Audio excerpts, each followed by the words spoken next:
오늘 말씀은 요한복음 13장 13절에서 17절까지의 말씀이에요. 오늘 말씀의 제목은 마지막 17절 구절 그대로 따왔습니다. 다 함께 시작. 이것을 알고 행하면 복이 있으리라. 예전엔 잘 몰랐는데요, 그때는 그냥 휙 지나가 버리게 됐는데 나중에 두고두고 이렇게 곱씹으면 곱씹을수록 더 선명해지는 어떤 장면, 어떤 가르침, 어떤 말들이 있어요. 그게 아마 그 순간이 마지막인 순간이라는, 그게 좀 특별한 상황 가운데 있으면 참 그 얘기가 두고두고 이렇게 곱씹어지는 것 같습니다. 예를 들면 이제 고등학교 졸업할 때 이제 그 즈음 돼서 이제 정말 시원섭섭했던 그 졸업식 그 즈음 돼가지고 담임 선생님이 야, 너네들 어디를 가든지 밥값해라라고 하셨거든요. 그러니까는 대학 입시에 성공한 친구도 있고 재수를 준비한 친구도 있고 아예 그냥 나는 회사 돈이나 벌고 이제 군대 갈래라고 하는 친구들 여러 갈래가 있었는데, 그 모든 친구들은 뭐 경험으로 많이 아시니까 어디 가든지 밥값을 해라, 그 말씀이었는데 너무 좀 처음에 들을 때는 이상했는데 곱씹을수록 그렇구나, 밥값을 해야 되는 거구나 라는 그런 생각을 많이 하게 됩니다. 또 좀 지나서는 이제 군대 가기 전날 밤 그 동네 놀이터에 집사람하고 이제 둘이 마지막으로 기도했다는 말입니다, 여러분들. 뭐 다른 거 아니고요. 좀 이상한데 마지막으로 기도하면서 그때 감사하게도 서로의 인생 계획을 막 세웠어요. 우리가 지금은 이러니까 몇 살 때는 어떻게 하고 몇 살 때는 어떻게 하고. 근데 감사하게도 그게 거의 다 그대로 이루어지는 것 같거든요.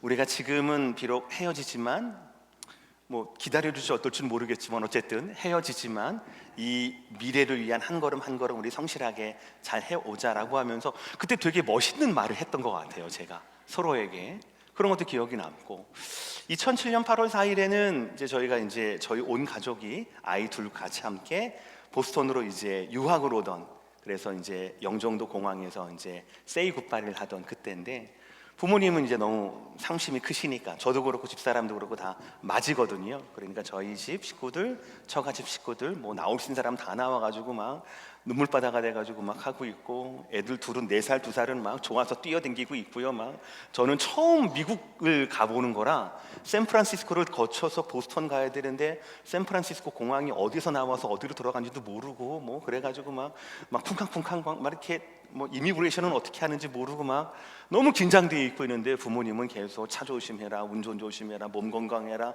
너무나 뻔한 얘기를 막 이렇게 하시는 거예요.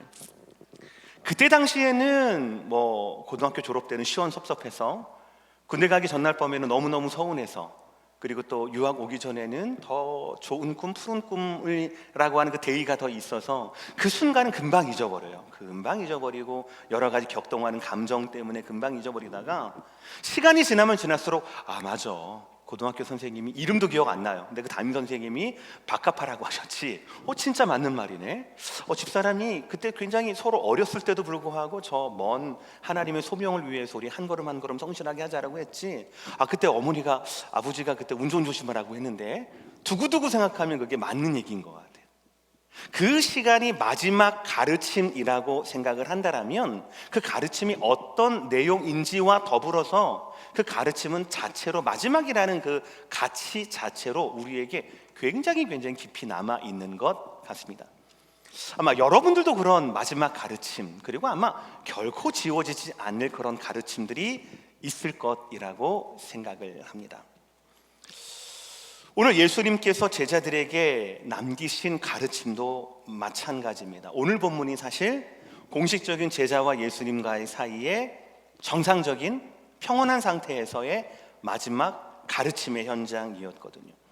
아마 제자들이 예수님이 십자가에 돌아가시고 부활하시고 승천하시고 난 후에 정말 폭풍과도 같은 한 2달여간의 그 일들이 있고 난 다음에 사역을 해가면서 제자들 머릿속에 계속 곱씹으면서 기억이 나는 것이, 아마도 제 생각으로는 예수님의 충격적인 십자가와 그리고 부활만큼 오늘 이 요한복음 13장의 마지막 가르침의 부분이 아닐까라고 생각합니다. 놀랍게도 예수님은 마지막 가르침 때 그냥 언어로, 버벌로만 말씀하지 않으셨습니다. 놀랍게도 행동으로 보여주셨습니다. 그러니까 평소라면 예수님께서 하지 않으실 그런 행동으로서 가르침을 보여주셨다라는 것이죠. 그러니 이 제자들에게는 그 가르침의 모양도 전과 같지 않고 이 가르침이 예수님과 우리가 평안했을 때 맨 마지막 가르침이기 때문에 아마 사역을 해가면서 세월이 지나면서 더더욱 더 깊이 있게 새겨졌을 것 같습니다. 그리고 그 가르침의 마지막 문장이 바로 오늘 제목이에요. 저는 오늘 제목이 오늘 27절의 말씀이 그대로 말씀 그대로 우리가 이해하든 이해하지 못하든 말씀 그대로 저와 여러분 모두에게 심겨지게 되기를 원합니다. 그 소원을 가지고 우리 다 함께 17절의 말씀 읽어볼까요? 시작.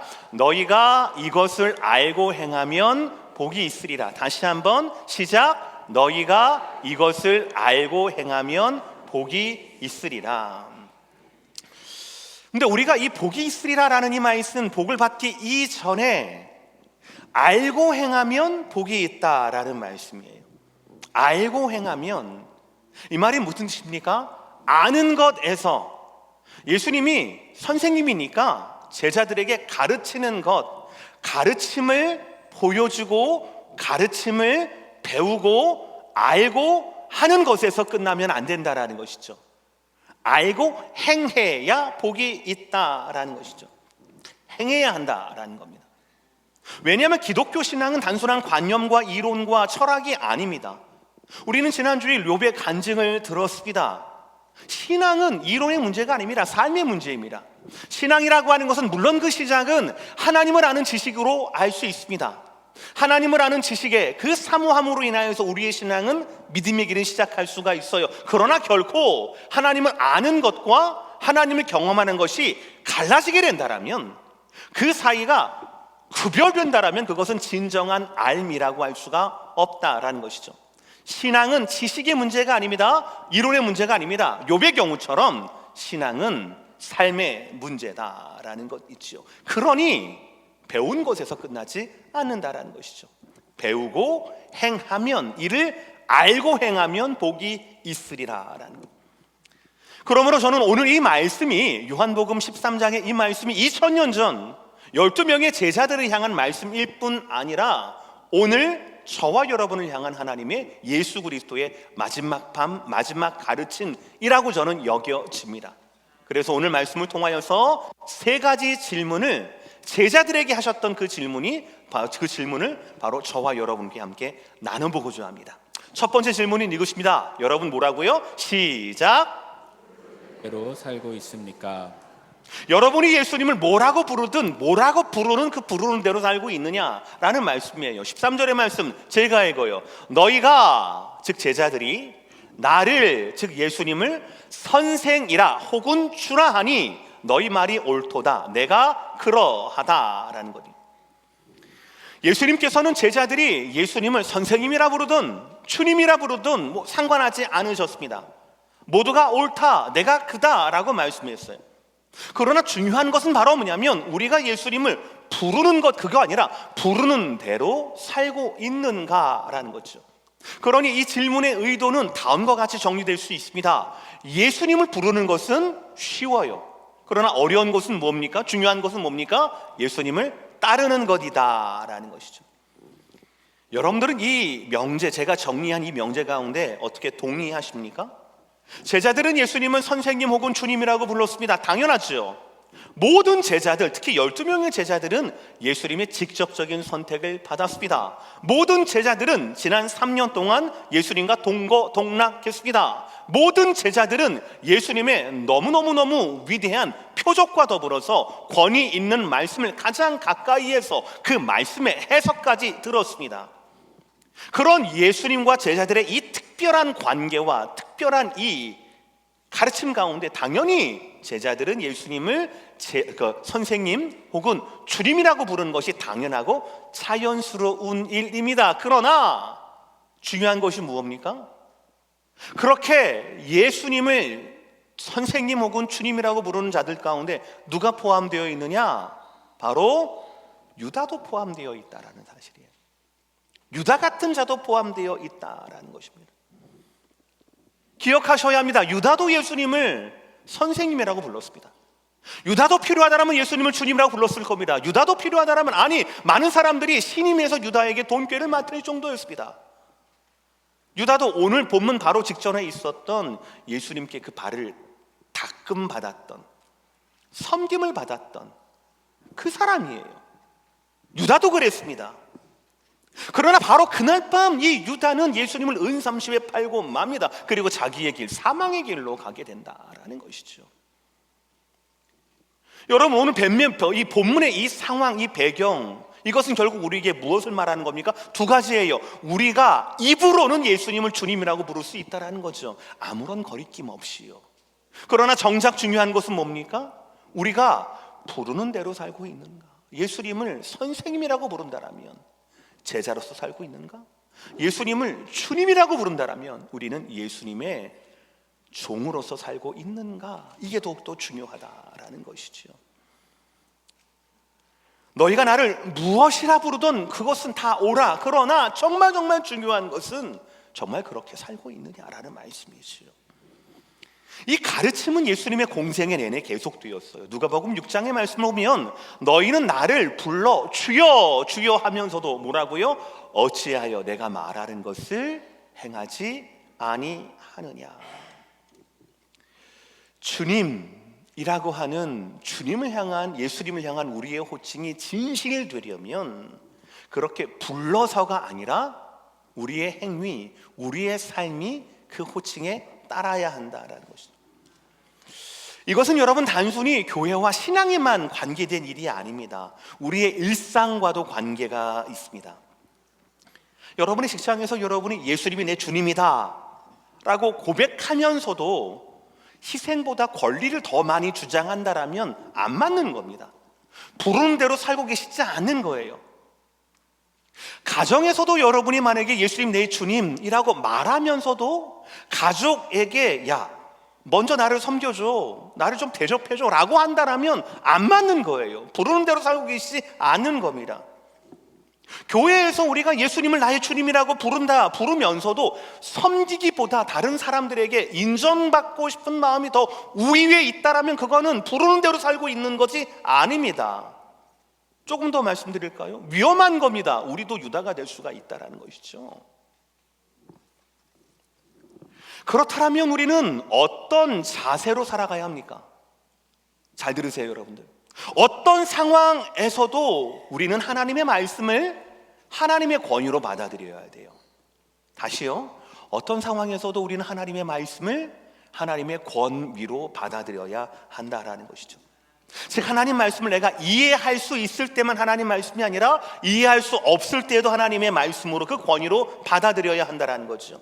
말씀이 나를 편하게 하고 안전하게 느낄 때뿐만 아니라 나를 불편하게 할 때에도 우리는 하나님의 말씀으로 받아들여야 한다라는 것이죠. 이 말씀을 듣고 내가 기분 좋을 때에만 아멘할 것이 아니라 내가 말씀을 받아들이지 않는 그런 정서 가운데 있을 때에도 우리는 하나님의 말씀을 어떤 상황에서도 그 말씀을 하나님의 권위로 받아들일 줄 알아야 한다라는 것이죠. 그것이 내가 예수님을 선생님이라고, 그것이 내가 예수님을 주님이라고 부르는 대로의 삶이라고 할 수가 있겠죠.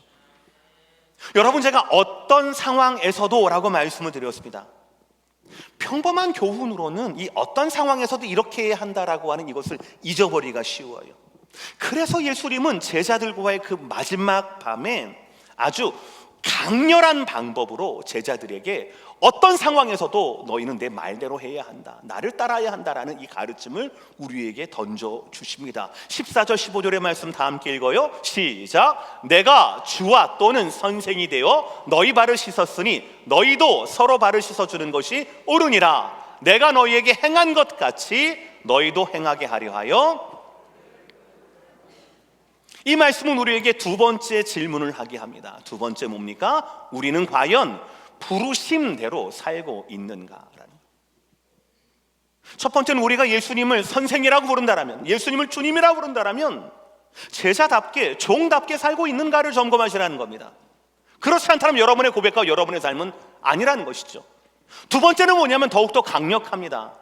내가 주님을 선택한 것이 아니라 주님이 나를 선택했으니 그 부르심대로 나는 과연 따르고 살고 있는가. 예수님은 마지막 강의 주제를 섬김으로 정하셨습니다. 그리고 섬김을 말씀하실 때 그냥 말씀으로만 가르치지 않으셨습니다. 강렬한 방식인 본을 보여주셨어요. 당시 유대 문화에서 발을 닦는다라고 하는 것은 굉장히 중요한 의미들이 있었습니다. 첫 번째로는 당연히 청결의 문제였습니다. 왜냐하면 굉장히 드라이하고 굉장히 사막 기후에 있던, 그래서 샌들을 신고 다녔던 그들 가운데 실내에 들어올 때 밖에 있는 먼지라든지 이물질 이런 것을 다 털어버리고 와야 그래도 이 실내 안에 청결이 유지되지 않겠습니까? 그러나 적어도 유대인들에게 있어서 발을 닦는다는 의미는 아주 특별한 의미를 가지고 있었습니다. 그것은 바로 뭐냐면 성속에 대한 이유였습니다. 거룩한 것, 안에 들어오는 건 거룩한 것이에요. 이 집 밖에 있는 건 더러운 겁니다. 그래서 더러운 영역에서 거룩한 영역으로 들어올 때는 당연히 우리가 발을 씻어야 한다라고 해서 그냥 이 사람들은 발을 닦는다라고 얘기하지 않고 그것을 정결예식이라고 얘기합니다. 정결예식이라고 이야기를, 그 사람들의 어떤 습관과 전통과도 같은 것이었어요. 그래서 그냥 평범한 집 같은 경우에는 그냥 밖에다가 우리 가나 혼인잔치 요한복음 2장에처럼 밖에다가 큰 항아리 같은 게, 먹는 물 말고요, 큰 항아리 같은 것이 있어 이걸 가지고 자기가 발을 닦고 안으로 들어오는 거예요. 그게 습관이었고 예의였습니다. 그러나 집이 좀 살았다, 좀 부자다라고 하면 그 발을 닦는 것을 아주 계급이 낮은 종들 중에서도 가장 계급이 낮은 종이 그 일을 전담했다라고 이야기를 해요. 근데 오늘 본문 직전에 예수님께서 바로 그 일을 행하신 것입니다. 가장 낮은 종 중에서도 가장 낮은 종이 손님의 발을 닦아주는 일을 했는데 예수님이 바로 그 일을 하신 거예요. 그러면서 예수님이 이렇게 말씀하지 않으셨습니다. 보라, 내가 이렇게까지 너희를 사랑해, 내가 이렇게까지 너희를 섬기고 있어 라고 말씀하지 않으셨어요. 뭐라고 합니까? 너희도 이렇게 하라 라고 말씀을 하셔요. 생각을 좀 해보았습니다. 예수님께서 왜 이렇게 강렬한 방법으로, 그냥 얼마든지 예수님 정도라면 우리의 마음을 감동하게 하셔서 말씀만으로도 충분히 이렇게 하실 수 있었을 텐데 왜 예수님은 행동으로 이것을 보이셨을까? 저는 두 가지 이유가 추측이 됩니다. 첫 번째는 바로 뭐냐면 예수님 생의 마지막 가르침이잖아요. 그렇죠? 섬김 이 자체가 제자의 삶이기 때문에 그렇다라는 것이죠. 오늘 요한복음 13장 문맥에 따르면 우리가 예수님을 무엇이라 호칭하든 그 호칭에 우리의 정체성이 있는 것이 아니라 예수님을 따르는 낮아지는 삶, 섬김의 삶, 이 삶에 우리의 정체성이 있다라는 문맥입니다. 그리고 지금 이 자리는 예수님과의 마지막 수업 자리입니다. 평생 동안 제자들이 가슴에 새길 만한 가르침이 있어야 하는 거죠. 그러니 섬김이야말로 제자들 남은 평생 동안 사역을 하면서 맞아, 나는 섬기는 사람이어야 해, 맞아, 나는 예수님처럼 섬겨야 해, 이게 떠나면 안 되는 거예요. 가장 강력한 가르침이어야 하는 거예요. 제일 중요하니까. 그래서 예수님께서 아마 이렇게 행동으로서 보여주시지 않았을까라는 것이에요. 두 번째 이유는 저는 이게 더 직접적인 것 같아요. 우리가 행해야 할 섬김, 낮아짐은요, 우리의 본성과 정반대이기 때문에 그래요. 자연스러운 섬김은 불가능하기 때문에 그렇다라는 거예요. 섬김은 우리의 본능과 반대입니다. 우리는 남에게 대접받고 싶어 합니다. 우리는 남에게 인정받고 싶어 합니다. 그뿐 아니라 우리는 선을 더 넘어서 우리는 다른 사람에게 나의 영향력을 끼치고 싶어 합니다. 미국 이민 오셔서 이렇게 열심히 일하는 이유가 뭡니까? 나는 좀 아쉬웠지만 우리의 자녀들은 어떻게 하든 열심히 공부시켜서 더 좋은 삶의 조건을 좀 채워주려고 하는 이유가 뭡니까? 섬기려 함이 아니라 섬김을 받고 싶어 하는 우리의 본성 때문에, 그렇지 않습니까? 오늘 예수님께서 보여주신 낮아지심은 단순한 자기 희생이 아닙니다. 진정한 낮아짐은 바로 뭐냐면 나를 잊어버리는 겁니다. 따라합시다. 진정한 낮아짐은 나를 잊는 것이다. 나를 잊어버리는 거예요. 내가 누구인데 이렇게까지 한다, 이거는 낮아짐이 아니에요. 예수님은 그저 야 이렇게 하면 되는 거야 라고 시범을 보이시는 것이 아니었습니다. 여러분, 세족식 기사에서 예수님 발을 씻기기 전에 하신 행동이 뭡니까? 겉옷을 벗고 수건을 허리에 동이신 것이었어요. 예수님 당시에 겉옷이라고 하는 것은 그 사람의 신분을 드러냅니다. 그렇죠? 염색 기술이 발달하지 않았기 때문에 돈 있는 사람만 색깔이 있는 옷을 입을 수가 있었어요. 멀리서 보면 그래서 저 사람은 공회원이다, 저 사람은 제사장이다, 저 사람은 레위인이다, 저 사람은 그냥 평범한 시민이구나 라는 것을 겉옷을 보고 알 수 있었습니다. 그런데 예수님은 당신의 지위를 드러낼 만한, 상징할 만한 겉옷을 어떻게 했어요? 벗었어요. 그리고 무엇으로 입으셨습니까? 발을 닦는 수건으로 허리를 동이셨다라는 것이죠. 예수님은 선생님으로서, 예수님은 주님으로서 자신을 잊으셨어요. 대신에 수건을 허리에 동이셨습니다. 예수님께서 하나님의 보좌를 버리시고 이 땅에 내려오셨듯이 선생의 자리에서 가장 낮은 종의 자리로 내려오신 겁니다. 그리고 여러분, 2000년 전 수건입니다. 2000년 전 발을 닦는 수건입니다. 지금 저와 여러분의 캐비넷에 있는 욕실 어디쯤에 있는 그 뽀송뽀송한 그 수건을 말하는 것이 아닙니다. 절대로 그럴 리가 없어요. 우리의 수건에는 향기가 나지 않습니까? 예수님 허리에 두르신 이 수건은 걸레 아니겠습니까? 사실 우리의 말로. 그렇죠? 예수님께서 수건 12개를 매지는 않으셨을 거 아니에요. 닦은 수건 또 닦고 또 발 닦고 또 발 닦고 또 발 닦고, 얼마든지 발을 닦아도 아무렇지도 않는 그런 더럽고 더러운 수건이란 말이에요. 긴 천조가리란 말이에요. 그것을 허리에 두르셨다라는 것이지요. 예수님은 자기를 완전히 잊으시는 겁니다. 뿐만 아니에요. 예수님은 그냥 이날만 내가 정말 하기 싫어 죽겠는데 내가 너희에게 마지막을 하기 위해 내가 여기까지 낮춰준다라고 하면서 끝난 것이 아니에요. 예수님은 당신을 잊고 더 낮추셨는데요, 제자들의 발을 닦은, 더러운 발을 닦은 바로 그 다음날 예수님은 우리를 위하여서 스스로가 죄인 되어 주십니다. 영원한 의인신 예수님께서는 의인의 자리에 내려오셔서 스스로가 죄인 되십니다. 그리고 목숨까지 우리에게 주십니다. 사람들의 야유와 침뱉음을 당하셨고 군인들의 채찍질과 군인들의 그 창 끝에 찔림을 당하셨습니다. 결국에는 십자가에서 하나님의 아버지의 철저한 외면과 고립을 받아들이셔요. 이것이 예수님이에요. 자기를 지우고 자기를 비우고 끝까지 낮은 곳 가운데, 줄 수 있는 모든 것 가운데 당신의 생명과 당신의 존재와 당신의 외로움과 당신의 아들됨과 이 모든 것들을 다 스스로 버리신 것, 그 길이 바로 예수님께서 우리에게 지금 보여주시는 섬김의 길이라는 것이에요. 사랑하는 성도 여러분, 예수님이 우리를 선택하셨거든요. 우리를 부르셨거든요. 우리를 제자로 삼아 주셨거든요. 우리의 이름 하나하나를 불러주셔서 예배자로 세워주셨거든요. 그리고 오늘 마지막 밤 우리에게 어떻게 살아야 할지를 보여주시거든요. 그러면서 말씀하십니다. 내가 너희에게 행한 것 같이 너희도 행하게 하려 하여 내가 본을 보였다라고 말씀하셔요. 그것이 뭐라고요? 낮아짐입니다. 그것이 바로 섬김이라고요. 여러분, 우리는 부르심대로 살아야 합니다. 우리는 보여주신 대로 살아야 합니다. 지위가 아니라 우리는 진리로 살아야 합니다. 섬김을 보이신 예수님처럼 우리는 섬기는 제자로 삼아야 한다라는 것이죠. 예수님께서 우리를 보내신 그 자리가 바로 우리의 섬김의 자리라는 것이죠. 아까 전에 어떤 상황에서도 하나님 말씀을 하나님의 권위로 받아들여야 한다고 말씀했는데, 어디라도 하나님이 보내신 그 자리에서 우리는 섬김과 낮아짐을 드러내야 한다라는 것이죠. 가정에서 여러분은 여러분의 가족을 섬기고 계십니까? 아니면 그들의 섬김을 당연히 여기고 계십니까? 남편과 아내, 아내와 남편, 부모와 자식, 자식과 부모 사이에서 먼저 연락하고 먼저 낮아지는 사람이 누구입니까? 내가 되어야 한다는 거예요. 믿으시면 아멘 하시길 바랍니다. 아멘 소리가 작아요. 다시 믿으시면 아멘 하시길 바랍니다.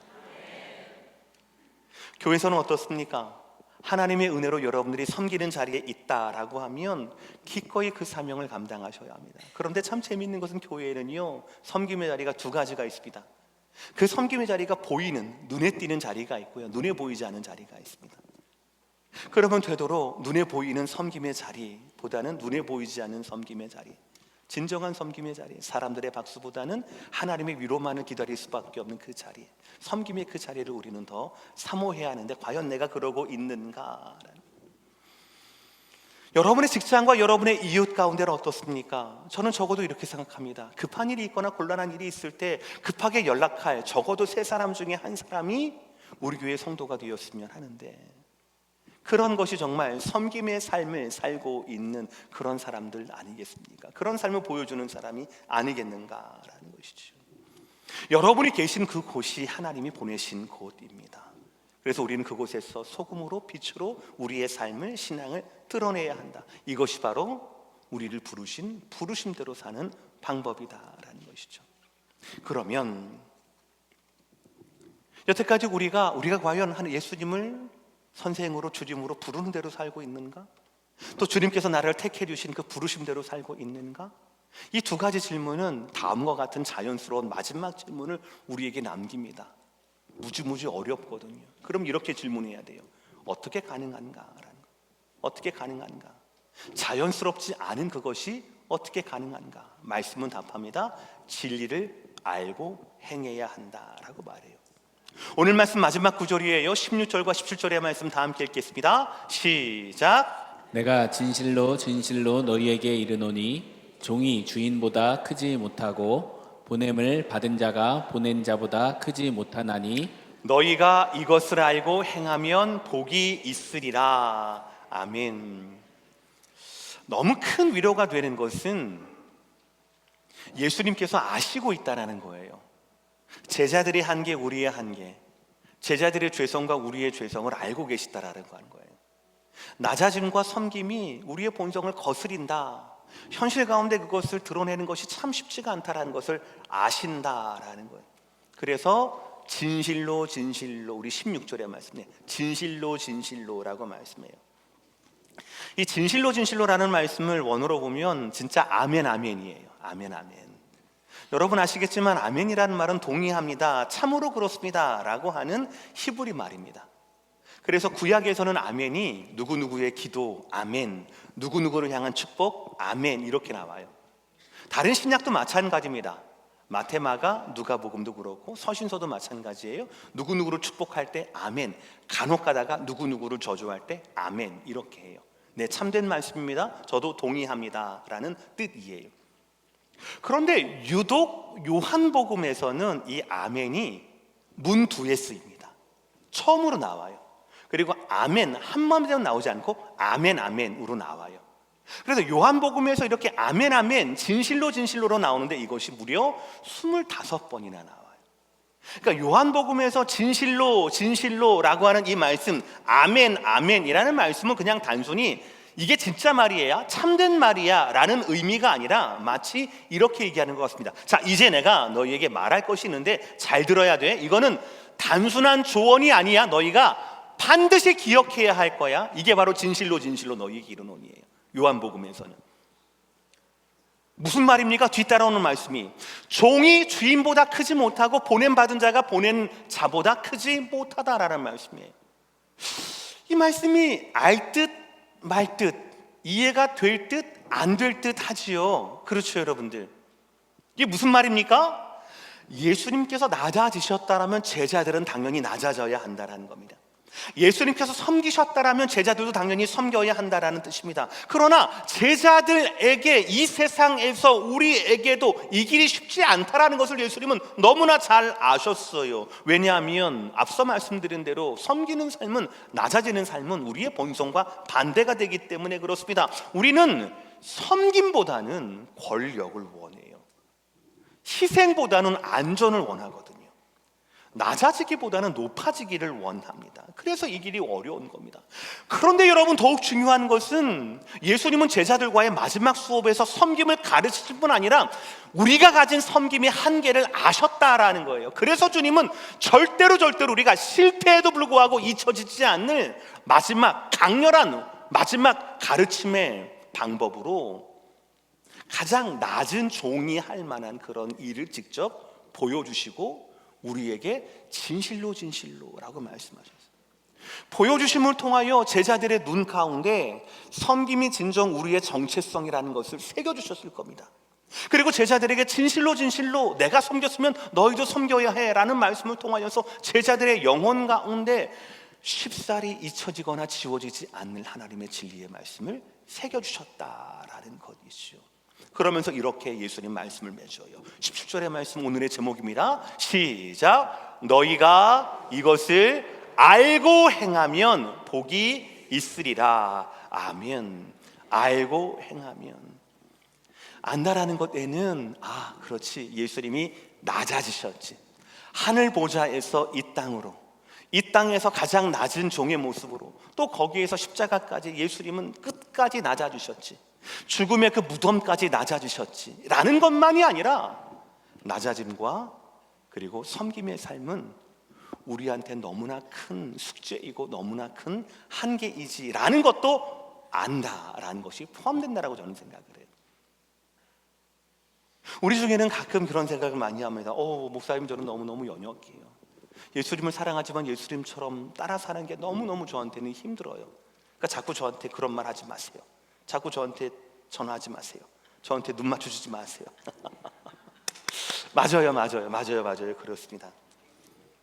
오늘 말씀 정확해요. 우리가 예수님을 주님을 하고 부르는 건 얼마나 쉽습니까? 그렇죠? 우리가 예수님을 선생님이라고 부르는 것은 아무런 무게가 없어요. 그거대로 사는 것이 진짜 중요한 거죠. 또 더 중요한 건 뭡니까? 내가 부르신 대로 사는 것이에요. 나를 제자로 부르셨는데, 나를 예배자로 부르셨는데, 나는 이렇게 살고 싶지만 하나님께 나를 이렇게 부르셨거든요. 그럼 부르신 대로는 살아야 하는 겁니다. 이게 참 쉽지가 않아요. 내 힘대로 되는 것이 아닙니다. 그러나 여러분, 우리가 제자답게, 우리가 예배자답게 살 수 있는 방법은 다른 게 아니에요. 더 결심합니까? 더 열심을 냅니까? 아니에요. 성경에서는 예수님께서는 오직 한 가지밖에 없다라고 말씀합니다. 따라합시다. 붙어 있으라. 좀 더 크게, 붙어 있으라. 이거밖에 없어요. 붙어 있으라밖에 없어요. 요한복음 15장 5절 다 함께 시작. 나는 포도나무여 너희는 가지라. 그가 내 안에 내가 그 안에 거하면 사람이 열매를 많이 맺나니. 큰 소리 시작. 나를 떠나서는 너희가 수 없음이라.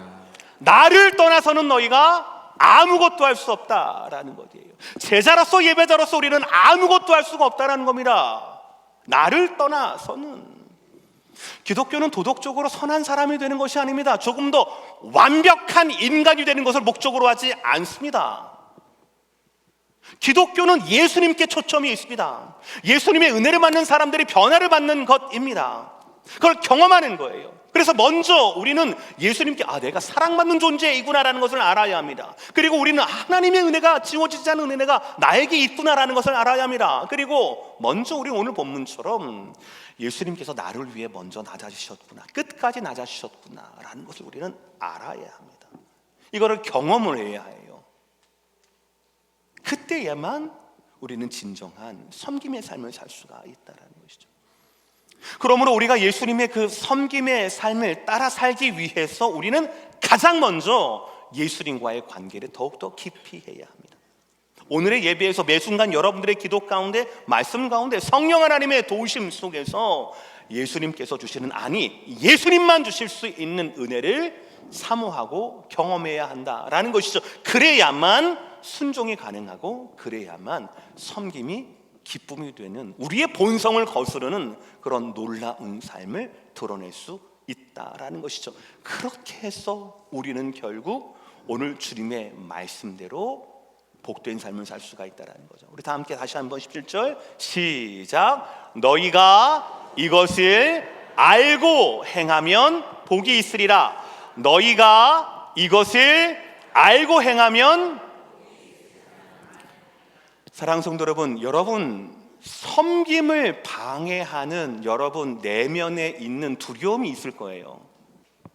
그 두려움을 외면하지 마세요. 마주하셔야 합니다. 그 두려움을요.